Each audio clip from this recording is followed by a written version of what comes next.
Hello बच्चों, welcome to Yashvi school शिक्षा। कैसे हो आप सब? आई होप आप सब बहुत अच्छे हो, बहुत क्यूट हो, बहुत अच्छे से पढ़ाई कर रहे हो, है ना। तो आपका चैप्टर कौन सा है? क्लास 7th आपका चैप्टर, हम 2 चैप्टर हमने कंप्लीट कर लिए। अब आपका स्टार्ट होता है चैप्टर 3rd। थोड़ा सा ध्यान से अच्छे से करेंगे हम, और इसमें आपको वैसे तो बहुत मजा आएगा पढ़ने के लिए, इंटरेस्टिंग है काफ़ी, है ना। चैप्टर का नाम क्या है? A peak beyond the point. ये है आपके चैप्टर का नाम। इसमें आपको क्या बताना है पूरे चैप्टर में? देखो मैं थोड़ा सा गो थ्रू आपको करवा दूं। इस पूरे चैप्टर में आप जो माप होते हैं ना, मापते कैसे मापते हैं यूनिट, हर एक यूनिट को कैसे मापते हैं, उसको लिखते कैसे हैं, उसको बनाते कैसे हैं, किसी भी चीज़ को जब मापते हैं तो उसको अगर आपको फ्रैक्शन में डालना है, लिखना है, तो फ्रैक्शन कैसे बनाएंगे, ये सब आपके चैप्टर में है। तो बहुत कुछ इंटरेस्टिंग सा आपको सीखने को मिलेगा, ठीक है। सीखें, चलो हम शुरू करते हैं। ओके, तो शुरू करते हैं।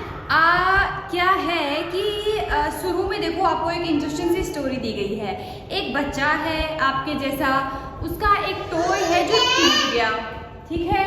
एक जो टॉय है उसका जो टूट गया है, ओके। तो उसकी मम्मा उसका टॉय जोड़ने की ट्राई कर रही है, उसको वापस से ठीक करने की ट्राई कर रही है। तो उसमें एक स्क्रू है जो वो फिट कर रही है, लेकिन वो स्क्रू थोड़ा सा छोटा है और फिट हो नहीं पा रहा। तो उसकी मम्मा ने बहुत ट्राई किया, तो वो पूछता है बच्चा कि मम्मा क्यों आपका ये टॉय जो है इतनी क्यों ठीक नहीं हो रहा है ना। तो उसकी मम्मा बोलती है कि जो स्क्रू है ये थोड़ा छोटा है। तो उसकी मम्मा जरा सा 2 इंच बड़ा स्क्रू ले लेती है और उससे ट्राई करती है, लेकिन वो तो उसके जैसे ही दिखता है जो पहले वाले वो जिसे ट्राई कर रही थी, लेकिन उससे वो ठीक हो जाता है टॉय। तो वो आपका जो दोस्त है सोनू, वो देखता है कि हैं माइनर सा डिफरेंट है, बिल्कुल ही पता भी नहीं चल रहा कि इन दोनों स्क्रू में कोई डिफरेंट है, छोटा बड़ा है भी या नहीं, दिखने में बिल्कुल सेम लग रहे हैं। लेकिन देखो एक से ठीक हो गया, एक से ठीक नहीं हो रहा था, तो एक उसमें फिट आ गया, एक नहीं आ रहा था। तो उसने ऐसे सोचा कि देखो लेंथ का इतना फर्क पड़ता है क्या, इतनी सी लेंथ का क्या इतना फर्क पड़ जाता है, एक से टॉय ठीक नहीं हुआ, दूसरे से टॉय बिल्कुल ठीक हो गया। तो उसने सोचा कि और भी चीज़ों में उसकी इच्छा हुई जानने की कि और चीज़ों में इसका मतलब लेंथ से कितना फर्क पड़ता होगा, है ना, कितना लेंथ से फर्क पड़ता होगा बताओ। ओके, तो उसने हर चीज़ में ढूंढने की ट्राई किया। Okay, the need for smaller unit in the following figure, screw are placed above a scale, measure them and write their length in the space provided। क्या है आपको कुछ यहाँ पे दिए गए हैं डायग्राम, इनमें आपको देखो स्क्रू ही है जो सोनू की मम्मा ने जिसे टॉय को ठीक किया था, वही स्क्रू है, उसकी लेंथ इसमें दी गई है, ठीक है। तो आपको देखना है कि देखो लेंथ को कैसे कैसे मेजर किया जा सकता है, कैसे मेजर कर रहे हैं उसको मापने की स्मॉलर यूनिट, बिल्कुल छोटी छोटी यूनिट को कैसे पता करा जा सकता है।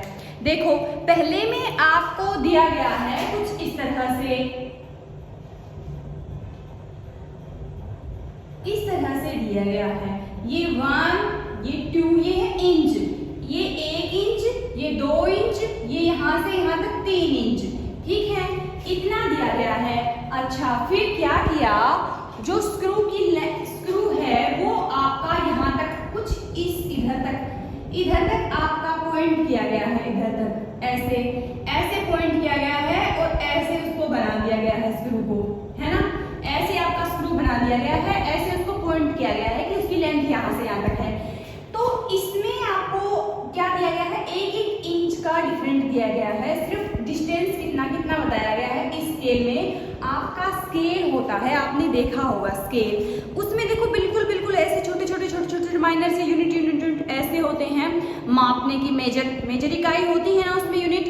तो उसमें एक तो होता 1 इंच का।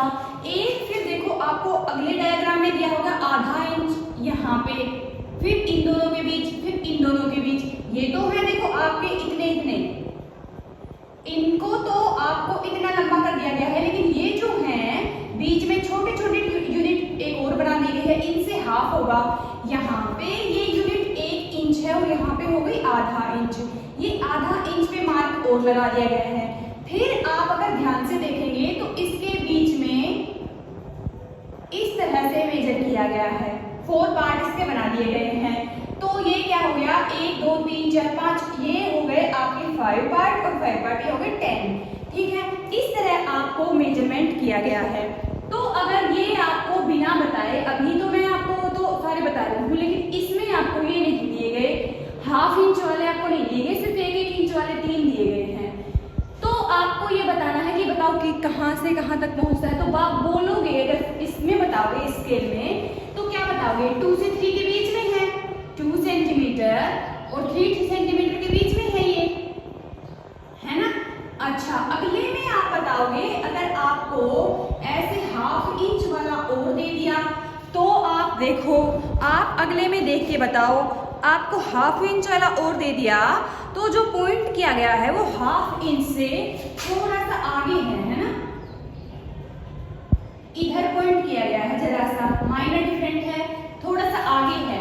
तो आप क्या बता सकते हैं कि 2.5 के आगे है ना, थोड़ा सा 2.5 हो गया, यहाँ तक 2.5 है, तो आधा इंच 2.5 से थोड़ा सा आगे है ना ये, है ना। तो 2.5 से थोड़ा सा आगे है, तो क्या बताएंगे, 2 2.5 ऐसे लिखते हैं ना, 2 1/5 और किसके बीच में, 3 सेंटीमीटर के बीच में है। अब ये 2 से 3 के बीच में नहीं है, अब ये 2.5 एंड 3 के बीच में है। देखो इसके और इसके बीच में है अभी, है ना, इन दोनों के बीच में कहीं पे है ये। ओके, अब आप इस तरह से बताएंगे। आगे आपको बिल्कुल सारे मेजर, सारी यूनिट बना दी गई हैं और कहाँ पे इसको पॉइंट किया गया है, यहाँ पे किया गया है, 1 2 3 4, यहाँ पे पॉइंट किया गया है। तो अब आप क्या कर सकते हो, काउंट कर सकते हो, काउंट कर सकते हो ना, किस तरह से, देखो यहाँ भी कर दो, है ना। अब 2.5 और ये 6 और ये आपका हो गया 7 हो गया ना, है ना। तो 2 7.10 ये आप कर सकते हो ना, ये आप बता सकते हो ना। तो इस तरह से आपको मेजर करना है। आप बोलोगे मैम 10 कहाँ से आया, तो 10 तो मैंने बता ही दिया आपको। एक जो ये पूरी इंच है, इसके कितने पार्ट, कितनी यूनिट बनाई गई है, 10 ना। यहाँ तक 5, ये यहाँ तक 5 और 5 10 हो गई ना। तो इसीलिए 2 यहाँ तक तो पूरी 2 = 7, ये 7 वाली है, 2.5 6 7 7.10 है ना, 7/10 हो गई ना। ये आ गया समझ, नहीं आया आगे देखो, थोड़ा सा डिटेल से आएगा आपको समझ। तो इस तरह आपको बताना है। आगे आपको कुछ ब्लैंक दिए गए हैं और क्या है वो कहाँ पे पॉइंट किया गया है आपका, ये तो मैंने फालतू में ही रब कर दी, तो ठीक है, इनको तो ऐसे होना चाहिए। और ये आपका पॉइंट किया गया है, देखो इधर कहीं किया गया है, कहाँ पे, 3 से थोड़ा आगे किया गया है, यहाँ पे पॉइंट किया गया है। तो आप क्या बताएंगे इसमें, इसमें आप बताएंगे 3 और आगे तो आपका 3 के आगे 4 ही होगा, है ना। बना दो या ना बनाओ, 3 के और 4 के बीच में कहीं लाई करता है ना ये आपका, देखो ये वाला सेंटीमीटर जो आएगा 3 के और 4 के बीच में है ना, ये यहाँ पे इसके और इसके बीच में है यहाँ पे। तो आप यही लिखेंगे 3 और 4 के बीच में है ना। अच्छा, फिर नेक्स्ट आपको डिटेल से दिया गया है, देखो कि हाफ जो है इसके इधर है ना। तो क्या बताएंगे, 3 सेंटीमीटर के और 3 और 4 के नहीं, देखो इसके 3.5 के बीच में लाया जाता है ना, 3 सेंटीमीटर और 3.5 के बीच में है, ठीक है। आगे फिर आपको माप के बता दिया है ना, फिर आप इसकी यूनिट बना दो। ओके, समझ आ रहा है, नहीं आ रहा, देखो धीरे धीरे चैप्टर करोगे तो अच्छे से समझ आएगा क्या कहना चाह रही मैं। तो आगे, which scale help do you measure measure the length of the screw accurately. क्या है कि आपको ये पूछा गया है कि कौन सा जो लेंथ का मेजरमेंट है, कौन सा, मतलब एक तो आप ये बिना यूनिट के बनाओ, ये बीच में यूनिट मत लगाओ, एक बीच में ये 5.5 वाली बना दो और बीच में फिर ये माइनर वाली भी बना दो, बिल्कुल ये छोटे छोटे 1-1 इंच वाली भी बना दो, हाँ 1-1 सेंटीमीटर वाली, है ना, ये भी बना दो।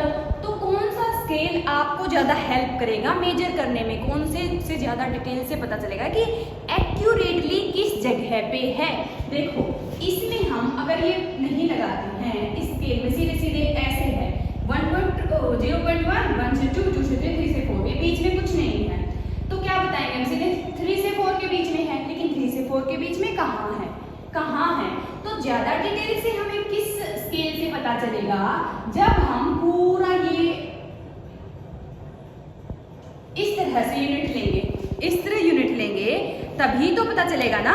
तो कौन से स्केल से हमें पता चलेगा, जिसकी क्या की गई है, स्मॉलर यूनिट बना दी गई है ना, स्मॉलर डिवीजन किए गए हैं, जिसके छोटे छोटे डिवीजन कर दिए गए हैं, उस स्केल से हम ज़्यादा डिटेल से समझ पाएंगे।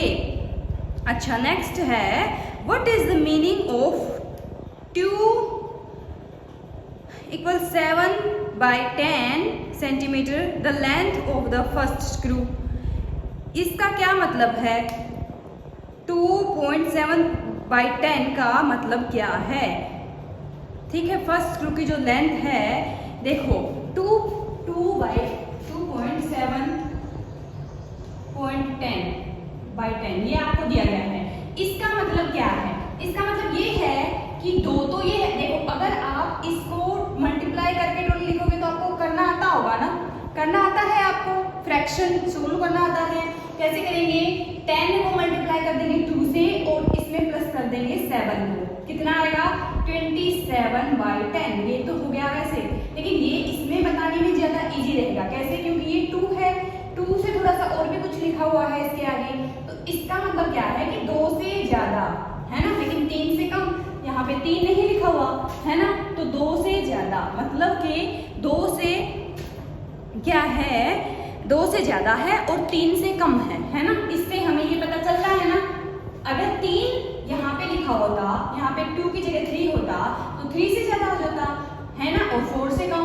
अब क्या है, अब आपको ये देखने से सीधे सीधे पता चल रहा है कि 2 से तो ज्यादा है ना, लेकिन कंप्लीट नहीं है। यहाँ पे 10 हो जाएगा, अगर यहाँ पे 10 हो जाएगा तो ये 1 आ जाएगा और ये 3 हो जाएगा, फिर हो जाएगा 3, लेकिन यहाँ पे जब तक 7, 8 और 9 और ऐसे से 10 से नीचे है तो 2 के और 3 के बीच में लाया करता है, 2 से ज्यादा है और 3 से कम है ना। इस तरह पता चल रहा है हमें इस फ्रैक्शन से।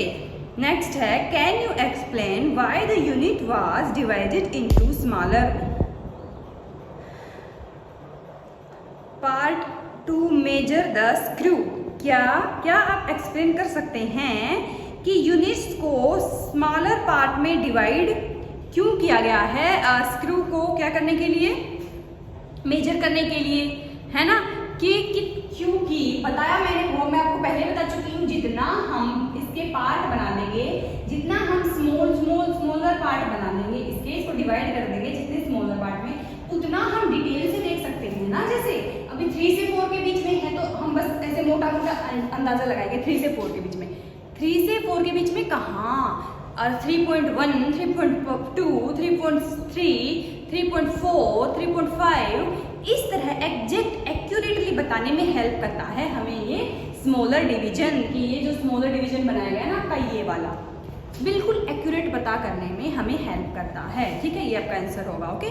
अच्छा, measure the following object using a scale and write their measurement in centimetre pen sir पर। देखो क्या बोला गया है, आप कोई भी ऑब्जेक्ट लो अपने आसपास जो आपकी स्टडी के हैं, स्टेशनरी वाले ही ले लो, बुक ले लो, उसकी लेंथ को मापो, या पेन ले लो, पेंसिल ले लो, या शार्पनर ले लो, आप कुछ भी अपने स्टेशनरी वाले सामान ले लो और क्या करो, उनका मेजरमेंट करो। स्केल तो होगा आपके पास, स्केल से क्या करेंगे आप, उनका मेजरमेंट करें और and any other object on your choice, आप अपनी चॉइस का कुछ भी ले सकते हैं, उनका मेजरमेंट करना है। ये आपको वर्क के लिए बताया गया है, कुछ भी ले लो आप, ठीक है। इसको मैं रब कर दूं, आप कुछ भी ले लो अपनी, जैसे एक पेंसिल लोगे आप, मान लो मैंने ले ली, यहाँ पे एक आपने ली पेंसिल, ठीक है। तो आप यहाँ पे क्या करोगे, यहाँ पे स्केल रखोगे इस तरह से, इस पॉइंट तक, बिल्कुल पॉइंट तक यहाँ पे स्केल रखोगे, ओके। और यहाँ पे आपके स्केल में कुछ मेजरमेंट दी गई होंगी, उनसे आप मापोगे कितने सेंटीमीटर है, कितने सेंटीमीटर नहीं है, क्या है, कैसे है। शार्पनर को, पेन को, पेंसिल को या बुक ले लो, इस तरह से आप देखेंगे और आप मापेंगे। अब मेरे पास तो अभी ये पेन है ना, एक पेन है तो मैं इसको माप सकती हूँ, ठीक है। तो ये तो आप ही करेंगे क्योंकि आपको करना है, आपके पास स्केल पेन है तो आपको उसको मापना है। अब मैं आपको लिख के थोड़ी ना बता दूंगी, मेरे पास दूसरा पेन है, आपके पास दूसरा पेन है, ओके, तो वो आपको करना पड़ेगा। अच्छा, नेक्स्ट है 10th पार्ट।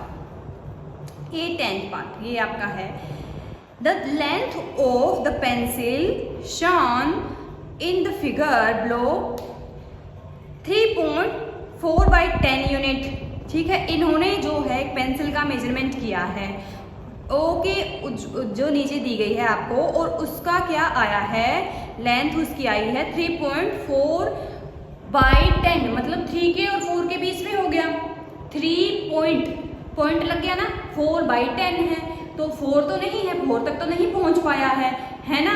इसका मतलब क्या है, इसका मतलब 3 तो पूरे हैं, देखो 3 तो कंप्लीट है, 10 का क्या मतलब है, 3 तो पूरे, यहाँ तक 3 कंप्लीट है ना। उसके आगे भी है वो पेंसिल थोड़ी सी लंबी, हमारी थोड़ी सी छोटी पड़ गई तो हम भी उसके बराबर ही कर लेते हैं, 3.4 है ना, तो यहाँ तक कर लेते हैं हम, ओके।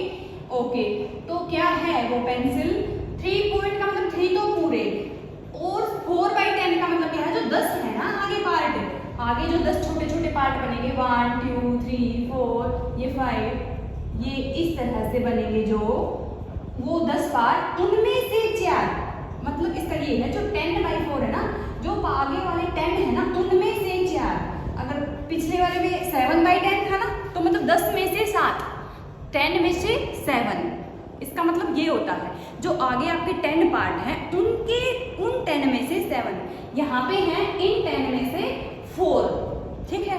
इसका मतलब ये है, तो 3 के आगे है और 3 के बीच में हो गया, ये लाई करता है आपका, है ना।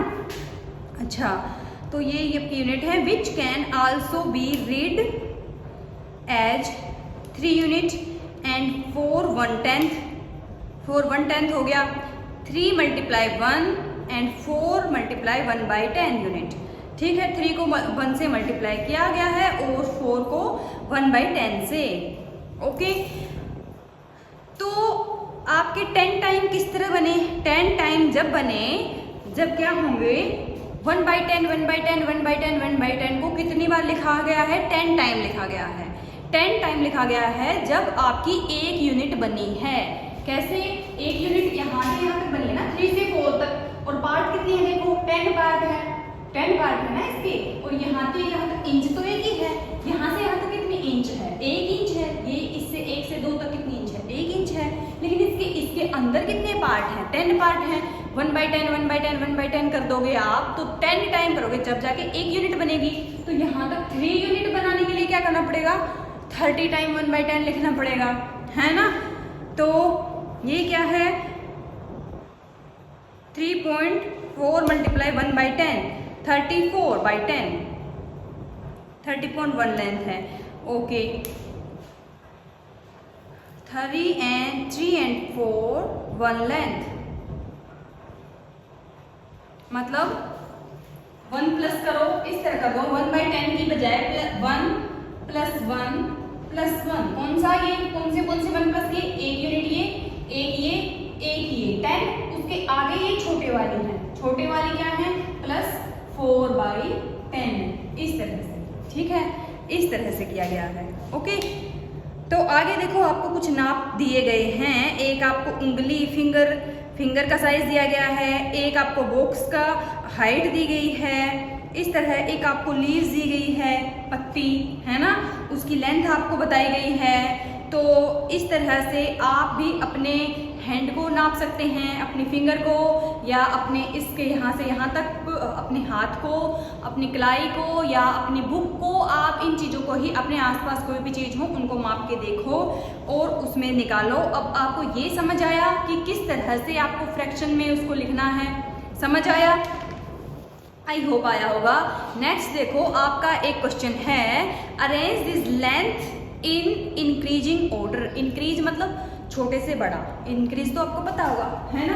आपको क्वेश्चन दिया गया है, आपको कुछ फ्रैक्शन दी गई हैं, उनको क्या करना है, अरेंज करना है इंक्रीजिंग ऑर्डर में। तो क्या कर लो आप, देखो मैं बताती हूँ क्या करेंगे। 9/10 1 क्या करना है इसमें, देखो जहाँ पे ये है ना, एक तो है 9/10 शुरू में है, ठीक है, फिर बी में क्या है 1 7.10। इनको क्या करो आप, इनको तो आपको समझ में अगर इस तरह नहीं आ रहा है, कोई इस तरह लिखा हुआ है, कोई इस तरह लिखा हुआ है, समझ में नहीं आ रहा है, तो इनको आप सोल्व करके लिख लो। सोल्व करके कैसे लिखोगे, मैंने आपको बताया, देखो कितने यूनिट इस तरह है, मैं आपको सारी बता देती हूँ। 130 + 10, आगे है 31 + 10, आगे है 10.5/10, आगे है 7 6/10, आगे है 6.7/10 और आगे है 4/10। तो क्या करेंगे, देखो ये तो आपको सीधे सीधे समझ में आ रहे होंगे, जैसे 4/10 वाला है, 9/10 वाला है, 130.10 वाला है, ये तो आपको सीधे सीधे समझ आ रही है, लेकिन इनमें आपको कंफ्यूजन हो रही है, अब इनमें से कौन सी बड़ी कौन सी छोटी।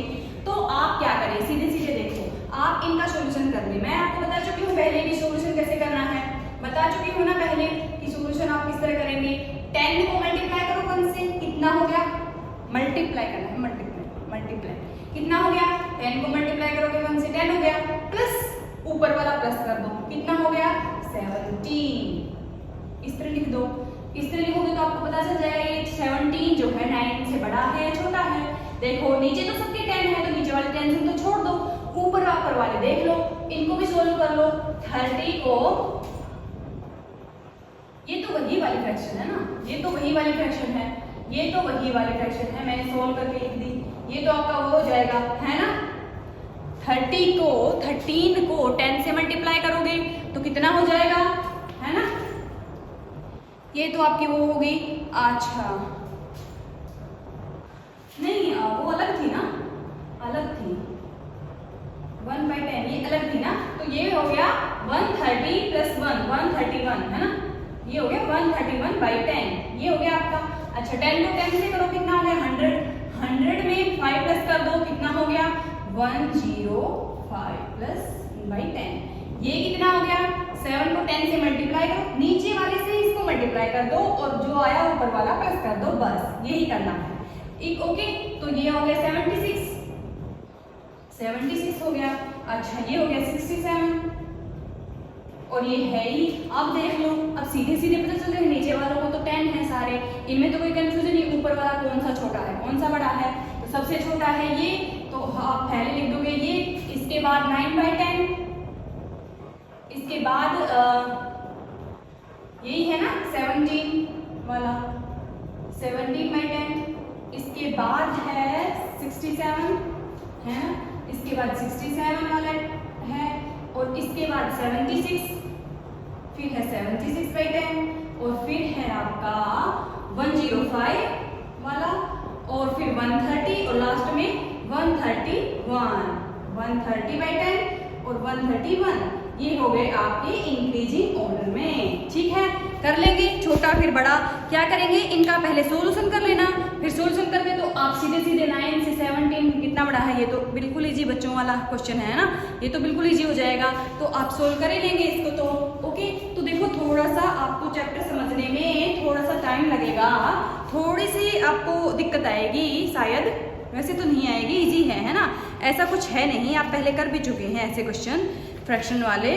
तो इसीलिए अभी के लिए, आज के लिए आप इतने ही क्वेश्चन कर लो, क्योंकि आप थोड़ा सा दिमाग लगा, अगर आपको एक बार समझ में आने लग गया तो चैप्टर फिर आपको अच्छे से मजा आएगा, फिर आपको अच्छे से समझ आएगा, है ना। एक बार शुरू में अगर आपको थोड़ा सा कुछ डिफिकल्टी हुई तो आप मेरे को बताना, मैं दोबारा आपको बता दूंगी। ओके, तो ओके बच्चों, आज के लिए इतना ही। तब तक आप पढ़ते रहो, खुश रहो और चैनल को लाइक कर दो, सब्सक्राइब कर दो। Okay, thank you.